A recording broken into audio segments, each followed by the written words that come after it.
జంగారెడ్డిగూడెంలోని ZP ప్రభుత్వ బాలుర ఉన్నత పాఠశాల నందు సహారా ఇండియా ఆధ్వర్యంలో జనగణమన జాతీయ గీతాన్ని సోమవారం ఆలపించారు. సహారా బ్యాంక్ మేనేజర్ ఈశ్వర్ ప్రసాద్ ఆధ్వర్యంలో జరిగిన ఈ కార్యక్రమాన్ని పోలవరం వ్యవసాయ marketing committee chairman Jatti Gurunatharao ప్రారంభించారు. 11 లక్షల మందితో ఒకే సమయంలో జాతీయ గీతాన్ని ఆలపించి వరల్డ్ రికార్డ్ సాధించాలనే లక్ష్యంతో సహారా ఇండియా ఈ కార్యక్రమాన్ని నిర్వహించింది.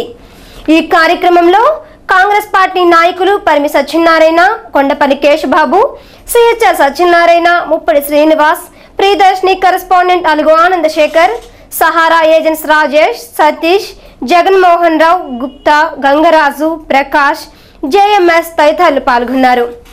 సోమవారం ఉదయం 10 గంటల సమయానికి సుమారు 600 మందితో జంగారెడ్డిగూడెం నందు జనగణమన గీతాన్ని ఆలపించారు.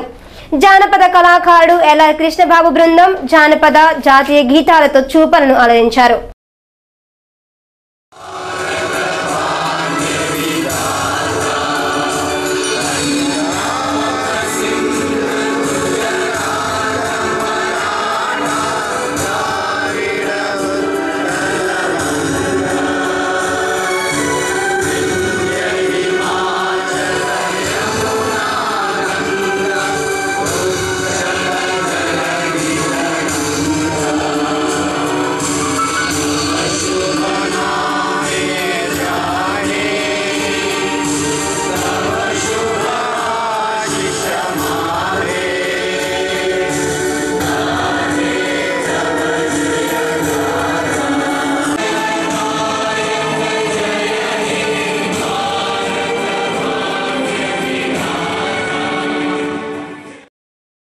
జంగారెడ్డిగూడెంలోని రాజీవ్ నగర్ వాసులు పడుతున్న ఇబ్బందులపై కాంగ్రెస్ పార్టీ నాయకులు స్పందించారు. మౌలిక సౌకర్యాల లేమితో అవస్థలు పడుతున్న రాజీవ్ నగర్ ప్రాంత వాసుల ఇక్కట్ల గురించి ఈ నెల 5వ తేదీన సిటీ న్యూస్ బులెటిన్ ను ప్రసారం చేసిన విషయం వీక్షకులకు విదితమే. రాజీవ్ నగర్ రామాలయం వద్ద ఆ ప్రాంత వాసులు ఎదుర్కొన్న సమస్యలపై ఏఎంసీ చైర్మన్ జట్టి గురునాథరావు సోమవారం సమావేశం నిర్వహించారు. ఆ ప్రాంత వాసులతో చర్చించారు. తాగునీరు, రహదారుల నిర్మాణం, డ్రైనేజీ సౌకర్యం, విద్యుత్ లైట్లు వేయించాలని, కుక్కల బెడద నుంచి విముక్తి కల్పించాలంటూ మహిళలు కోరారు. నీళ్ళ సమస్య గురించి వెళ్ళినా, రోడ్ల సమస్య గురించి వెళ్ళినా, దేని గురించి వెళ్ళినా కనీసం సిటీ న్యూస్ వాళ్ళు పైకి వచ్చి మనం ఎంత మురుకున్నా వాళ్ళు అక్కడ ఇని అక్కడ నుంచి వెళ్ళిపోవటమే తప్ప ఈ రాజీవ్ నగర్ అంటే ఎక్కడ ఉందన్న కాడికి మాట్లాడుతున్నారు.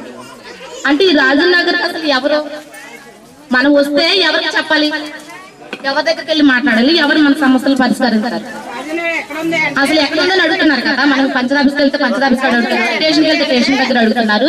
రాజనగర్ అంటే రాజనగర్ తోటి ఎవరికి అవసరం లేదా? ఇప్పుడైనా సరే ఇప్పుడు ఉన్నతంగా రప్ చెప్పారు కాబట్టి మాటిచ్చారు కాబట్టి చేస్తామని మాటిచ్చారు కాబట్టి ఇక్కడ నిమిత్తం కాకుండా ఈ లోపల నిమిత్తం కాకుండా బయట పెట్టి మాకు ఏ సమస్య వచ్చినా సరే. నగర పంచాయతీ ఏఈ రవితేజారెడ్డికి తాగునీటి సమస్య గురించి వివరించారు. దాంగి నగర్ నుంచి వస్తున్న పైప్ లైన్ కాకుండా రాజీవ్ నగర్ కు థర్డ్ ఫేజ్ వేయించి 10 HP ద్వారా తాగునీటి సరఫరా చేయాలని రవితేజారెడ్డికి ఎలక్ట్రికల్ ఏడీఈ జక్కయ్యకు సూచించారు. తాగునీటి సమస్యను పరిష్కరిస్తున్న తరుణంలో కొంతమంది మరో సమస్యపై గలాటా సృష్టించారు. ఎవరికి ఇష్టం వచ్చిన రీతిలో వారు మాట్లాడడంతో నాయకుడితో పాటు అధికారులు సైతం అసహనానికి గురయ్యారు. రాజీవ్ నగర్ వాసులను సముదాయిస్తూ ఒక్కొక్క సమస్యను వెనువెంటనే పరిష్కరించాలంటే సాధ్యపడని విషయమని, దశల వారీగా రాజీవ్ నగర్ కు మౌలిక వసతులు కల్పిస్తామని హామీ ఇచ్చారు. ప్రధానంగా తాగునీటి సమస్య, వరదలు వచ్చినప్పుడు వృధా నీరు పల్లవ ప్రాంతాలకు వెళ్లే విధంగా తూరులు ఏర్పాటు చేయనున్నట్లు గురునాథరావు తెలిపారు. ప్రజలు తాత్కాలికంగా ఇబ్బంది పడకుండా వాటర్ ట్యాంకుల ద్వారా తాగునీటి సరఫరా చేయనున్నట్లు ఆర్డీఓ వర్ధనపు నానిరాజు తెలియజేశారు. వృద్ధాప్య, వితంతువు, వికలాంగ, పెన్షన్స్ రానివారు, రేషన్ కార్డు లేనివారు సొసైటీ డైరెక్టర్ ఆది వీర వెంకట్రావుకు దరఖాస్తులు ఇవ్వాలని, రోజువారీ పనులు మానుకుని ప్రభుత్వ కార్యాలయాలకు తిరగాల్సిన పని లేదని అన్నారు. మీరు రేపు ఎప్పుడు వచ్చి అందరికీ నైట్ చెప్పేసి సాయంత్రం పూట వాళ్ళ ఖాళీ పనులకు వెళ్ళిపోతారు. ఖాళీ టైం వచ్చి మీరు ఫోటోషాట్కి అప్లికేషన్కి వచ్చి మొత్తం ఫిల్అప్ చేయాలి. రేషన్ ఎవరైనా అనుకోండి మొత్తం అన్ని మీకు. ఇంకోటి ఏంటంటే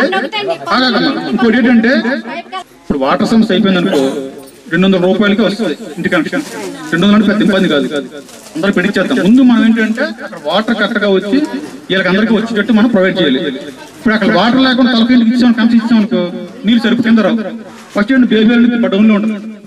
ఇలా కూడా వాటర్ ప్రాబ్లం సరిగా రాదంట. ఇవన్నీ కూడా అదే పైకి కూడా ఏం చేయండి గారు గేట్ వాళ్ళు పెట్టండి. గేట్ వాళ్ళు పెట్టి సింటెక్స్ పెడదామంటే సింటెక్స్ ఏర్పాటు చేద్దాం. అక్కడ ట్యాంక్ అప్లోడ్ అయిందనుకోండి సింటెక్స్ అంటే మీకు మనం మున్సిపాలిటీలో వేరే అవసరం అయితే ఒక ట్యాంక్ ఓపెన్ చేద్దాం. అంటే ఇమీడియట్ గా రాజీవ్ నగర్ లో ఈ వీక్ లో సాల్వ్ అయిపోయి వాటర్ సప్లై సాల్వ్ అయిపోవాలి.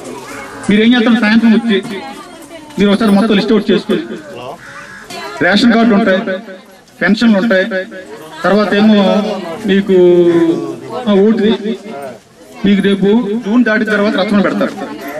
మీరు పెన్షన్లు కావాల్సిన కానీ రేషన్ కార్డు కావాల్సిన కానీ రోడ్లు ఇతర మౌలిక వసతుల కల్పన పనులను ప్రభుత్వ ప్రైవేటు భాగస్వామ్యంతో చేపట్టినట్లుగా వ్యవసాయంలో పీపీపీ పద్ధతికి శ్రీకారం చుట్టారు.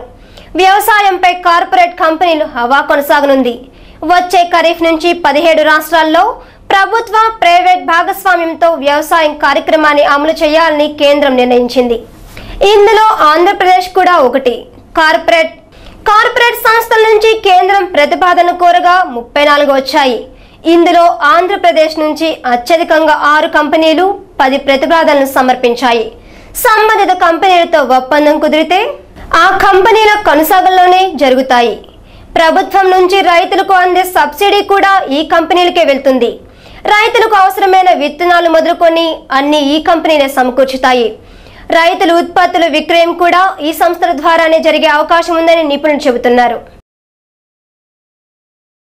జంగారెడ్డిగూడెం మండలం లక్కవరం గ్రామంలోని మదర్ తెరెసా సేవా సమితి కార్యాలయం నందు ఉచిత కుట్టు మిషన్ శిక్షణ పొందిన మహిళలకు రామచంద్ర విద్యా సంస్థల సీఈఓ కె రమేష్ సర్టిఫికెట్స్ ను సోమవారం అందజేశారు. ఈ కార్యక్రమానికి టెక్కినవారగూడెం గ్రామానికి చెందిన రైతు పోతన రామకృష్ణ ముఖ్య అతిథిగా విచ్చేశారు. శిక్షణ పొందిన మహిళలు స్వయం ఉపాధి పొందాలని, తమ కాళ్లపై తాము నిలబడాలని రామకృష్ణ సూచించారు. శిక్షణ ఇస్తున్న సుజనా టీచర్ కు యూటీఎఫ్ జాయింట్ సెక్రటరీ గోలు వెంకటేశ్వరరావు జీతాన్ని అందజేశారు. ఈ కార్యక్రమంలో పోస్ట్ మ్యాన్ షేక్ బాజీ, రాలి దుర్గాచార్యులు, అప్పారావు, చందమాల లక్ష్మణరావు, షరీఫ్ మునీషా, ఆరుగుల వెంకటేశ్వరరావు, సమితి కార్యవర్గం అధ్యక్షులు రవిపాటి అనసూయ, గౌరవ అధ్యక్షులు ఆర్ఎన్విఎన్ మూర్తి, సెక్రటరీ నాగేందర్ కుమార్, సింగర్ దాసు, బండారు చంద్రకళ తదితరులు పాల్గొన్నారు. జంగారెడ్డిగూడెం మండలం పేరంపేట, పంగడిగూడెం గ్రామాలలో రైతు చైతన్య యాత్ర కార్యక్రమంలో భాగంగా సోమవారం రైతు సభ నిర్వహించారు. మండల వ్యవసాయాధికారి ఎస్ చెన్నకేశుల అధ్యక్షతన జరిగిన ఈ కార్యక్రమంలో హార్టికల్చర్ ఆఫీసర్ వెంకట్రావు, పశు వైద్యాధికారి శ్రీనివాస్, మార్కెటింగ్ శాఖ నుంచి వెంకటేశ్వరరావు, ఎలక్ట్రికల్ ఏవి సుబ్బారావు తదితరులు ప్రభుత్వ పథకాల గురించి రైతులకు అవగాహన కల్పించారు. 50% రాయితీపై పచ్చిరొట్ల విత్తనములు, పిల్లి పెసర, జనుము, జీలుగా ఇస్తున్నట్లు తెలియజేశారు. నీలం నష్టపరిహారం ఇప్పించాలని పేరంపేట గ్రామానికి చెందిన రైతులు కోరారు. గోపాలమిత్ర భవనానికి స్థలం కేటాయించాలని కోరారు. ఈ కార్యక్రమంలో రైతులు గోలి రామకృష్ణారెడ్డి, గోలి చెన్నారెడ్డి, కారుమూరి దుర్గారెడ్డి, కోటిరెడ్డి. జంగారెడ్డిగూడెం ఆర్డీఓ కార్యాలయం నందు నిర్వహించిన గ్రీవెన్సర్కు సోమవారం మిశ్రమ స్పందన లభించింది. తమ పొలానికి పట్టా ఇప్పించాలంటూ అల్లూరి మంగతాయారు, ఓటర్ల లిస్టులో పేరు నమోదు చేయాలంటూ కాసు శ్రీనివాసరావు, కనకదుర్గ ఆర్డీఓకు దరఖాస్తు చేసుకున్నారు. ఎన్ఓబిఎస్ పథకం ద్వారా తనకు ఆర్థిక సహాయం చేయాలని కురెల గంగారత్నం మరో 3 ఆర్డీఓకు విన్నవించుకున్నారు. 35 కేజీల బియ్యం కార్డు మంజూరు చేయాలని జైవర్పు లక్ష్మీ తయారు, నాగలక్ష్మి, 7 వాడలపాలెం భూ సమస్య పరిష్కరించాలంటూ కుస్మే నాగేశ్వరరావు, మరమట్ల సూరయ్య ఆర్డీఓకు ఫిర్యాదు చేశారు. తమకు ఇళ్ల స్థలాలు ఇప్పించాలంటూ వేగవరం గ్రామానికి చెందిన మహిళలు ఆర్డీఓకు మొరపెట్టుకున్నారు.